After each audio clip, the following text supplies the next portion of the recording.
everybody, and welcome to ESPN FC Live, the final ESPN FC Live of the 2024. This is it, Shaka Hislop. How are you, my friend? I'm well. I'm even better now that I'm here, and this is the last one for the season. No, Shaka, surely not. Surely you want to keep it going You know that's just window dressing. We'll be here talking about something. You know that. Yes, we will keep this engine going because the beautiful game never stops on and off the pitch. But ESPN FC Live, as far as the domestic season of 2024-2025 is concerned, will be over. This is our last game. We're previewing, everybody. Shaka Hislop is here, in case you forgot. How are you, Shaka? I'm very well, thank you. All right, Shaka Hislop is here. Luis Miguel Echegaray. You all know me as LME. It's just the two of us today, but we'll be previewing the Champions League final between PSG and Inter. We'll be talking about that in a second. We'll also give you some transfer rumors and reports. And just to give you a little teaser, everybody, it's official. Liverpool Football Club have officially signed the right back, Jeremy Frimpong, to the team. Of course, Trent Alexander-Arnold heading to Real Madrid. So Liverpool going full on. Jeremy Frimpong is on his way to Liverpool. We'll be talking about that because they're definitely going to be doing a lot of action this offseason. But we'll be talking about a lot of Premier League transfer rumors, Shaka. But before we get going on that note, we are talking, everybody, about the Champions League final at Allianz Arena this Saturday in Munich. Paris Saint-Germain against Internazionale. France against Italy. Zinedine Zidane's headbutt against Materazzi. Gucci against Chanel. Croque Monsieur against El Risotto Milanese. This is amazing stuff. Continental beauty, Shaka Hislop. First of all, before we get going, I want to ask you, how do you feel about this final? Is it the dessert final, would you say? What are you anticipating? Just generally off the boat, what do you expect? Well, yes, it's a dessert final. I think you get to a Champions League final. You can't help but feel that is fully deserved. And now we can make all kinds of discussions around that. I thought Barcelona would have gotten the better of Inter Milan in the last round. Inter showed a resolve that is befitting of a club of their stature, of their size, of a team in the Champions League final. PSG are here because there are two halves to this Champions League season. They were desperately disappointing by their standards in the first half of the season. But certainly during the course of this calendar year, they've proven themselves to be one of the, if not the best footballing team in Europe. And again, deserve to be here despite a couple of scares along the way. Yeah, definitely the dessert final. I completely agree. I see this final, Shaka Hislop, as that saying, the unstoppable force against the immovable object. I believe, in my opinion, PSG are the best team in Europe right now. And they're going for a historic treble after winning Ligue 1 and winning Coupe de France as well. They're going now for their first ever Champions League final. There's a lot of experience, though, because both of these teams have been runners-up in the last 5 years. PSG was a runner-up in 2020 against Bayern Munich, whilst Inter lost to Manchester City as part of that treble-winning side in 2023. This, Shaka, is the first competitive encounter between both sides in European competition. They've never faced each other competitively. It's pretty amazing. And it's also the second European Cup / Champions League battle between the French and Italian teams. So there's a lot of stake. You mentioned there's so much to go for.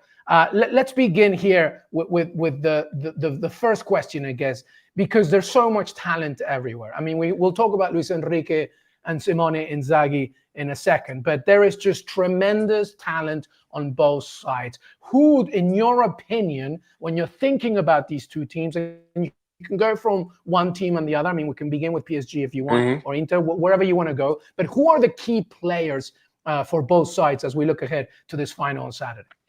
I'll start with PSG, and I think key players, as he has been for, I'll say, most of the season, Ousmane Dembele, and I say most simply because I recognize, because of his injury, didn't feature as you would have thought or hoped or liked in the last round against Arsenal. So he, without question, has emerged as one of the brightest stars in European football. And again, looking back during the course of his career, for all that promise, a whole lot of disappointment. Somehow Luis Enrique has got the absolute best out of Kvaratskhelia to add to that fearsome PSG attack. Vitinha in midfield. You look at the wing backs in Mendes and Hakimi, who cover such incredible ground. Mendes for me is showing himself, I think, to be the best left back in world football, if not the best wing back in world football. So you just take your choice as to where the biggest threat is from PSG. For Inter Milan, similarly, play three at the back, and you've got your two wing backs who will be absolutely key, given what I just said about PSG. Dumfries and his involvement, again, you saw in the last round, was absolutely pivotal.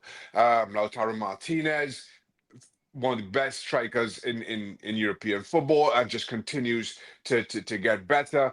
And then it would be remiss of me, given my own history, not to mention both goalkeepers, who Jan Sommer and Gigi Donnarumma, who between them were simply outstanding in the last round as well. And but for incredible world-class performances by both, as much as we're talking that these are the best two teams in European football, but for incredible world-class performances by both, we'd be having a very different discussion today, Elemi.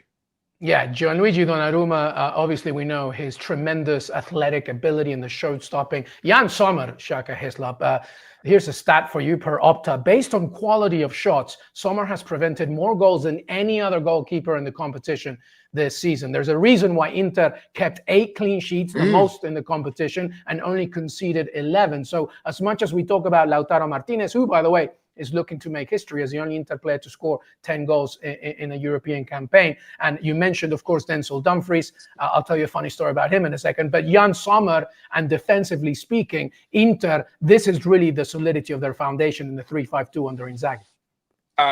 Without question. And after Inter Milan lose Onana a couple of seasons ago, after that Champions League final loss to Manchester City, you just wondered what direction they'd go. Now, Jan Sommer, for me, had been the second best goalkeeper in the Bundesliga for many years. And then the injury to Manuel Neuer, he moves to Bayern Munich. Well, I think his reputation took a bit of a knock, in all honesty, because it's difficult to fill the shoes of a goalkeeper like Manuel Neuer. And even for somebody as talented as Jan Sommer, I think he struggled relatively for Bayern Munich. But then arrived in Milan and has been simply outstanding. And again, continue to show how important, how good a goalkeeper he is. And I, for one, I won't stop singing his praise. I think he's proven to be an incredible acquisition for Inter. Has always shown himself to be an incredible goalkeeper wherever he's been. Yeah, and we obviously, even though there was a high-scoring affair, we remember what he did against Barcelona in the previous campaign. It's a remarkable achievement. And let's not forget about who's in front of him, Francesco Acerbi, who's the 4th oldest player to start in the Champions League final. 37 years old, 110 days he'll be starting there. Ousmane Dembélé, everybody, 33 goals, 11 assists. He's clearly a Ballon d'Or contender. If they win the Champions League, you would think that he's definitely as high as you can be in that perspective. So this is, as I mentioned, Shaka, just these two fundamentally different, I guess, in terms of when they go forward types of teams. But, you know, in a way, it's this kind of clash is going to be, hopefully from an aesthetic perspective, going to be wonderful to watch, because we have to wait and see how both maneuver. Let me ask you something here. I mentioned at the top of the show how both have been runners-up in the Champions League final in the last 5 years. We talked about PSG against Bayern, although a different team. That one had Neymar and Kylian Mbappe, Angel Di Maria. This is a completely different type of identity. Inter, obviously, Onana was in goal at that time. They actually played well against City, and it was 1-0 in the end. But what do you think Inter learned from that loss against Manchester City that they can maybe apply here? Because even though Man City and PSG are not exactly carbon copies of each other, there's definitely a lot of offensive threat once again. What can Inter Inzaghi learn from that final in 2023? Well, I think what they learned maybe the hard way is something that we kind of almost stereotypically see of Italian teams.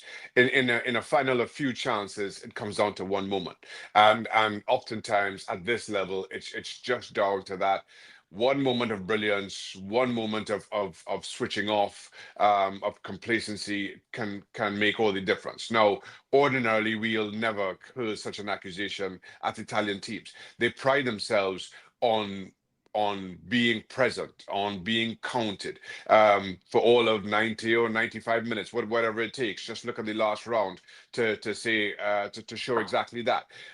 But against Manchester City a couple of seasons ago, again in a game of very few chances, one moment made all the difference. Frank Leboeuf, a regular on ESPN FC, always says you have to hit the post before you score. Manchester City lost in a final before they went on to win it. Liverpool lost in a final before they went on to win it. Now, while both these teams have real history in this competition, Inter Milan having won it themselves, having hit the post 2 years ago, I just wonder how that affects them.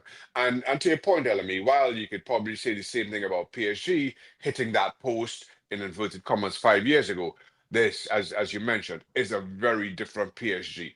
What are the experiences that I'm not going to say learn, but what are the experiences that have carried over from that team, given the dynamic, given that it was 5 years ago, given how different this team is in every single regard? Gone are the superstars. This is about a team. As much as you could look at every single player on the park and say, well, yeah, he's pretty much a superstar. He's pretty much a superstar. This is about a team ethic that Luis Enrique built at PSG. What are the lessons that have carried over from 5 years ago? That may, as much as anything, may determine the outcome of this final.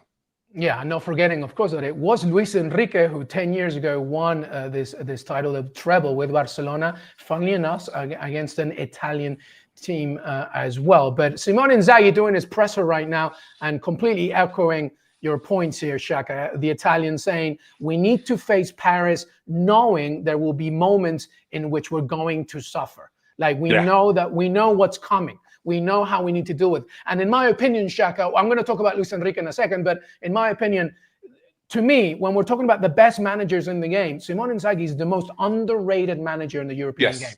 What he has done to create this type of team, given the club's rigid financial policies, because everybody needs to remember that first season with Inter, he had to overhandle 150 million euros of sales, including Achraf Hakimi. And look what he's done. An Italian Cup in the first season, an Italian Cup in the second place, Scudetto, and now another Champions League final. I mean, Inzaghi himself, Shaka, is so important on making sure that his team is with it and echoing your point that they have to deal with the storm when it happens on Saturday. And I think as a manager, he epitomizes so much of Inter Milan and who they are and their identity. And you're absolutely right. Underrated, has done an incredible job at Inter Milan, for all the reasons that you just mentioned. And how he's built this team, the resolve that this team continues to show, having to adjust, even in terms of the striking talent and the partnerships that Lautaro Martinez had built with Lukaku and as now continued with Thuram and whoever else is put alongside him. And while you give the player a lot of credit for that, you've got to give Inzaghi his due as well, for how this team continues to change personnel, but be no less fearsome, be no less difficult to beat. And that's down to the manager. I think he is as important to Inter Milan and the outcome of this final as Luis Enrique is to PSG. Yeah, and speaking to that very point about the Spanish manager, Luis Enrique, I mean, people that follow my content, Shaka, my work on here, but also on Instagram, I don't stop going on and on about what he has done for PSG. And I was watching this video earlier this week where he was, I believe he was in his office at PSG talking about, not necessarily the tactics, but what he has done to help this side become who they are. Because before he arrived, or even in the beginning stages, this was a very much ego-driven PSG. Stars kind of led the way, trying to become this sort of overhyped, star-studded lineup that can hopefully win it all, right? Mbappe, Messi was there, Neymar, exactly. When Mbappe left, a massive door opened, Shaka Hislop, for Luis Enrique to turn them into a cohesive unit. And in this video I was watching, Luis Enrique was saying, my main message to them was, you're not special. Special people are the ones who are out there saving lives, risking themselves, maybe teachers, nurses, people that do everyday things, but in heroic ways. You as players are not special. We're very lucky to do what we do, and we should be honored for that. And my point is, he gave them this humility. And I think in turn, Shaka, it turned them into this cohesive unit where, yes, there's amazing players, but there's no stars. This is just one multi-headed monster that's just coming at you in many ways. And you can see it. Nobody cares about themselves. They just want to get the job done. How do you see this side? Because I think what Luis Enrique has done with this PSG team is unbelievable. Well, two things. And I think the weird thing about PSG is we keep talking about PSG as a team, to use your phrasing, no stars.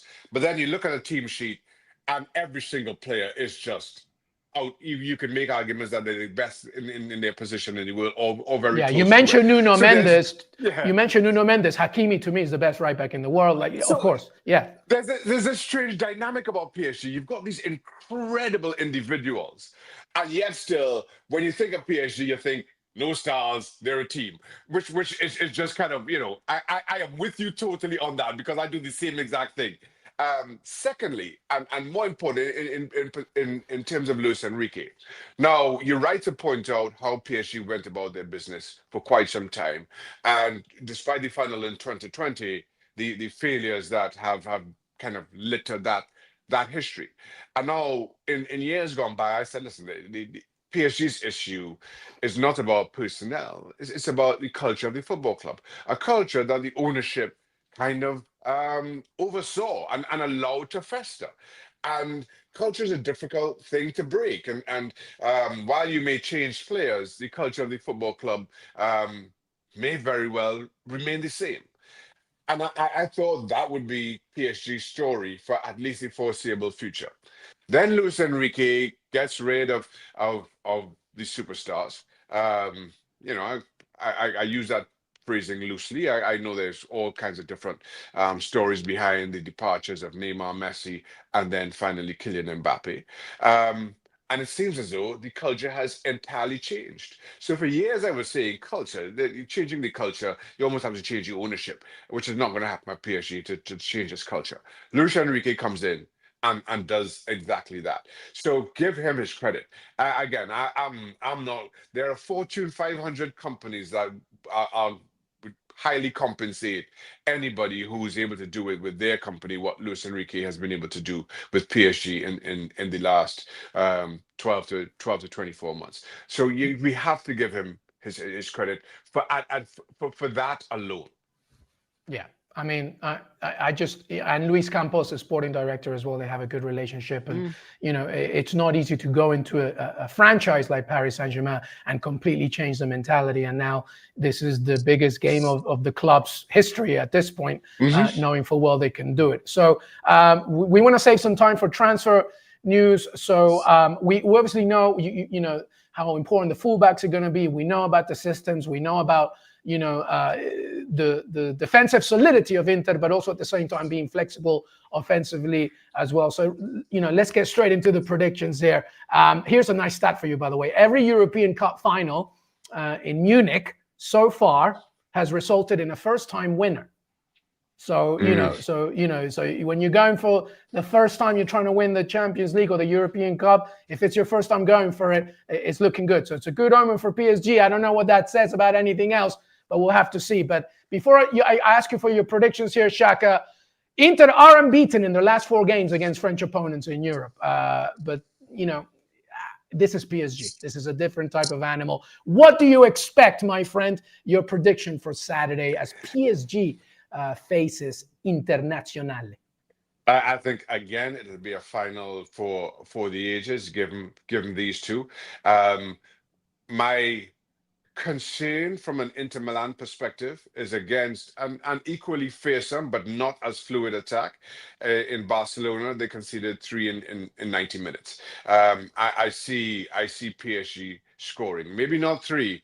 But I just feel that PSG, kind of given the options, the fluidity of their attack, I think they're better defensively than Barcelona are as well. So I firmly have PSG favorites. I've been saying for some time, and I'm going to go 2-1 because Inter have this way of making life difficult regardless of who you are.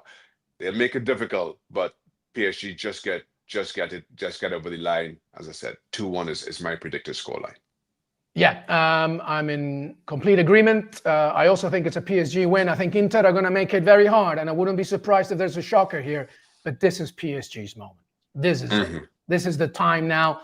They've done a complete new identity. No more Mbappe, no Neymar, no Messi. This is their chance to do it. I think it's going to be hard. It might even go to extra time, but I think it's going to be a 3-2 win to Paris Saint-Germain. We'll see what happens, but it's going to be a tasty Champions League final in Munich, PSG against Internazionale. All right, let's move on, everybody, to transfer talk. Lot of action because, Shaka, this game does not stop. Business doesn't stop. Liverpool are on it right now after winning the Premier League title. They know they want more. So Trent Alexander-Arnold goes to Real Madrid, and now Jeremy Frimpong, the right back, attacking right back, a very, very talented man, is coming on his way. It's official. He's on his way to Merseyside as well, by the way.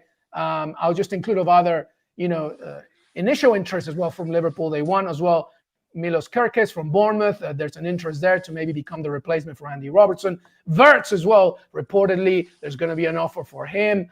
Etikike as well, maybe, the 22-year-old from Germany, playing in Germany as well. So there's a lot of action. But Frimpong's official. Give me your initial reactions there, Shaka, as he will be the replacement for Trent Alexander-Arnold. My initial reaction is almost like for like. Frimpong gets up and down that right-hand side with the same kind of fluidity as Trent Alexander-Arnold. I have the same concerns around Frimpong as I did around Trent Alexander-Arnold in terms of defensively. While he's a real handful going forward, I'm not overly convinced that he's an out-and-out defender, and he can play anywhere down that right-hand side. I still have some concern around end product. At times, I think he's a little bit loose with his final pass or final cross, whatever it may be. But that will come. That's less of a concern. So it's for me as close to like for like in terms of Trent Alexander-Arnold moving on and Frimpong coming in. Yeah, based on our reporting, by the way, from Beth Lindup, a reporter, Liverpool, the fee's approximately 35 million euro. That's about close to 30 million pounds. It's not bad. It's kind of a good deal, right? And sources tell ESPN, by the way, that Arne Slot is obviously consider him as a right back, but maybe even more going forward as well, especially when Mohamed Salah has to do AFCON and stuff like that. So it's a pretty good purchase, especially for that fee. Yeah, at that price, absolutely. And as I mentioned, you say the same exact things about Trent Alexander-Arnold and his ability to operate anywhere up and down that right-hand side. I see this as exactly the same. Yeah, and as I mentioned, there's still a lot of business that Liverpool want to do this summer, because I think the object, obviously, for Arne Slot is they're not just satisfied with competing for the Premier League, Champions League, etc., and continue to build. Staying with the Premier League, by the way, let's go to Arsenal, I believe, because RB Leipzig's Benjamin Sesko, the forward, a very talented young man, 21 years old. There's reportedly an 80 million release clause that might even be pushed up. But apparently, reportedly, the club might hold out for, RB Leipzig might hold out for more, depending on the variables of payment. But Sesko is an interest for Arsenal as well. What do you make of that one? 21 years old, forward, RB Leipzig, maybe to the Premier League in Arsenal. Typical Arsenal signing in terms of age, in terms of profile. It's certainly a need in terms of striker. We've been seeing that for the last couple of seasons. the price, if there's a release clause, I'm not sure what Leipzig, what legal standing they have, or what mechanisms they have at their disposal to try to ask for the, was it 93 or 95, whatever it is, they kind of trying to push this price through. That doesn't make a whole lot of sense to me. My concern around Sesko as well, without question, talented, young, and a prospect. He's coming off his worst scoring season for the last 3 years for Leipzig. It just seems an odd time. Not from an Arsenal perspective, but if you're Leipzig, why do you push it? Why are you so determined to push your price at this point? Or maybe this is about Arsenal. What is your incentive for going so much above what may be his market value, kind of given the season that he just had? That's my concern around Sesko to Arsenal, and it's more to do with the price tag and the season that he's just come off. But this is a need for Arsenal that they have to address, that I'm not sure that there are many options for them in addressing. So we see where this one goes. Yep, it's a need, and if it happens, well, Arsenal fans can't complain that they've made it happen. And Martin Subimendi, by the way, the Real Sociedad midfielder, maybe as well on his way. So Arsenal also are dealing. Let's stay in London here, but let's go to West London, and Chelsea going here now for the 30 million release clause that's been accepted for Liam Dilap, the Ipswich Town striker. We obviously know how talented he is, and he fits the criteria as well, I think, here. Shaka Hislop, young, eager, knows the Premier League, strong, dynamic, will be a nice complement to Nicholas Jackson, who obviously, very talented, but, missed a few chances here. Dilap seems more of a old school center forward. What do you make of this purchase, obviously, as it materializes? I think it's a good price for a player who may yet prove to be a squad player in Liam Dilap. And this is the thing for me. I'm kind of on the fence with this, in that if you're building a team to challenge the likes of Liverpool and Arsenal and probably Manchester City again, I'm not sure that Liam Dilap is the striker that you have at the pinnacle of your attack. But if it is about consolidating Champions League every single season, then without question, I think Liam Dilap does that job, and I say that with confidence, because I think Liam Dilap is a better striker than Nicholas Jackson has shown himself to be in the second half of the season. Nicholas Jackson was outstanding to start the season, and then just has faded this calendar year. I don't know, injuries played a part, but he kind of regressed to the Nicholas Jackson that we saw in his first season at Stamford Bridge. Liam Dilap is a better version of that, no question. So it improves Chelsea in that regard. But does it move Chelsea into the department of, we're going to have, the likes of, as I mentioned, Liverpool, Arsenal, and Manchester City looking over their shoulders? Not for me.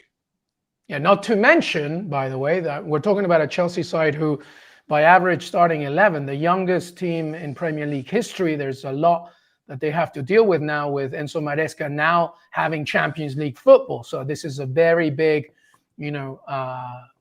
task to do in 2025, 2026. But Liam Dilap does fit their criteria. Young, 22 years old, scored some goals. We'll have to see how that follows. But I agree with your point about how, this is a squad now that Chelsea have to deal with as they have continental football, Champions League football next season. Let's move on, by the way, everybody, to Manchester City, because Man City obviously went through ups and downs, but at the end, they got their Champions League football. They're saying goodbye to Kevin De Bruyne and Morgan Gibbs-White. Nottingham Forest, Morgan Gibbs-White, reportedly a massive target.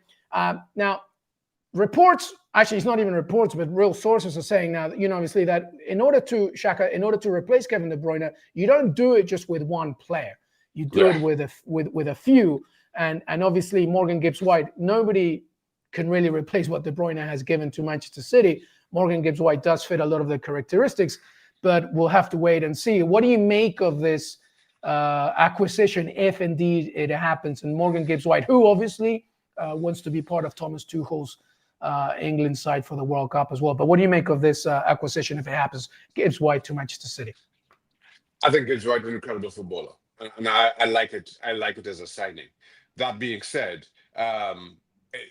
it being kind of painted in as a replacement for Kevin De Bruyne, I think is doing Morgan Gibbs White no service at all, and that's the last thing he wants to be seen as.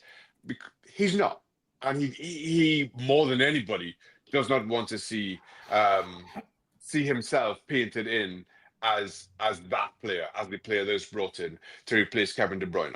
So I say this as a signing, I like it a lot. I think he's a outstanding footballer, and will serve Manchester City well. As a replacement for Kevin De Bruyne, no, he's not. It's that's not happening. So I if I were Gibbs White agent, I would be calling up all my mates in the media and saying, please stop using that as a describer of my player. It's not helping at all. Yeah, my worry is that, we have seen what happened when somebody like Calvin Phillips, for example, went to Manchester City, and there was obviously a requirement for him to be a certain kind of player. It didn't work, etc. Morgan Gibbs White is a tremendous talent, and what he has done for Forest is so good. But part of it is because the system of Forest fitted him so well. City is a different animal. And to your point, as I also said it, nobody replaces De Bruyne. It's about trying to cover that position and see what happens there. All right, let's end it with the west side of Manchester, who did not have a good season at all. Manchester United, obviously 16th, nothing to really call for. Ruben Amorim needs to really do a lot of business here this summer. Manchester United know it. Matias Kuna, the Brazilian, did well for Wolves. This one's interesting to me, Shaka Hislop, because there's a lot of context behind it, but he reportedly has an $85 million release clause. That's no small change here. Cunha, who fits well as sort of an inverted forward, maybe as a false nine and maybe a 10. What do you make of Cunha? Better for United than Cunha, I would say. I mean, obviously Cunha is a very good player. I'm sure the suitors will come around, but what do you make of this if it happens? I think it's a good signing for both. I think Cunha could do with this move to a club like Manchester United and the platform in terms of size and visibility of the club that it offers Matias Cunha. And Manchester United need that striker, need somebody to as their point man. It's between Zirkzee and Højlund, it just has not worked for them, and they need somebody who with a little bit more experience can lead their attack. While truth is as well, this is who Manchester United are, and this is the kind of player that Manchester United has to go after. We are talking about a club that finished 16th in the Premier League that does not have any European football next season. So even the likes of attracting Liam Dilap, who we spoke about, and by all accounts were on Manchester United's radar, but Dilap choosing Chelsea. It's a difficult sell for Manchester United right now. Cunha is an improvement on what they have. Does it move them into the let me see how I phrase this, into the arena that their fans think they should be in challenging for top four and worrying the likes of City, Liverpool, and Arsenal? No, it doesn't. But I think Manchester United are a long way away from doing that. Yeah, and by the way, our producer, Mark, Manchester United supporter, by the way, wanted to remind me that they came 15th, not 16th. A million apologies, Mark, and Manchester United fans. How dare I suggest that you overachiever, Manchester United, you overachiever. Yeah. Okay. Please, they want to put that on the wall. We came 15th, not 16th. That's going to be a banner for them. But anyway, before we go, I should also mention, by the way, the reports of Bruno Fernandes being an interest by Al Hilal and Ruben Amorim saying we don't need to sell Bruno Fernandes or make money. Well, there's no Champions League football, there's no European football for Manchester United. You're going to have to make money somehow. Hence the Asian tour after the Premier League. But Bruno Fernandes at 30 years old, Al Hilal are willing to offer a lot of money here, Shaka Hislop, for his services. What do you make of that? the trouble is, Bruno Fernandes has been Manchester United's best player for some time, Yeah. and while you welcome the cash if he is sold, I'm not sure how you replace him. I'll be honest, I'm not sure I trust Manchester United to replace him. Kind of given the disappointments of some of their signings recently, um, I'm not. I'm not sure I trust them to get a player in who can carry the burden that Bruno Fernandes has for the last couple of seasons. So that's the thing for me. Right now, if it were me, and it's not my money, quite clearly, I'm sticking with Bruno Fernandes. I can't allow him to leave just yet until at least I have better pieces in place, and pieces in terms of scouting, play identification, and just in terms of the culture of so much around Manchester United behind the scenes. Until that's changed, until that's proven itself to be better at bringing in talents at a reasonable price and getting the best out of them, I can't sell Bruno Fernandes. Yeah, I don't know where United would be. Lower than 15th, I tell you that much, if Bruno Fernandes wasn't part of the team. And here's another one from Mark, by the way. He said, still higher than Tottenham, though, LOL. Yeah, but who won the Europa League, Mark? Come on now. I thought you were going to do that. Who's playing Champions League football next season, Mark? That's what I want to know. Sure. So what we've learned here is Manchester United fans have hung their hat on. We finished 15th, higher than Spurs. You go, Manchester United fans. I'm trying to do a show here, and my producer's just yelling at me about Manchester United. That's how bad it is. I mean, to be fair, if we were talking about if we were talking about Villa, it'd be a different story. But anyway, everybody, a tremendous thank you so much for being part of ESPN FC Live this season. It's been so great. Shaka Hislop, by the way, make sure to watch him on Fútbol Américas as well as ESPN FC, our show, obviously, every weekday and every day, really, just going all out. But LME here, Luis Miguel Echegaray, thank you so much for being part of the show. There's much more coming from ESPN FC, so make sure that you stay tuned. But have a wonderful weekend. Enjoy the Champions League final. Until next time, have a great summer. Bye-bye. Till then.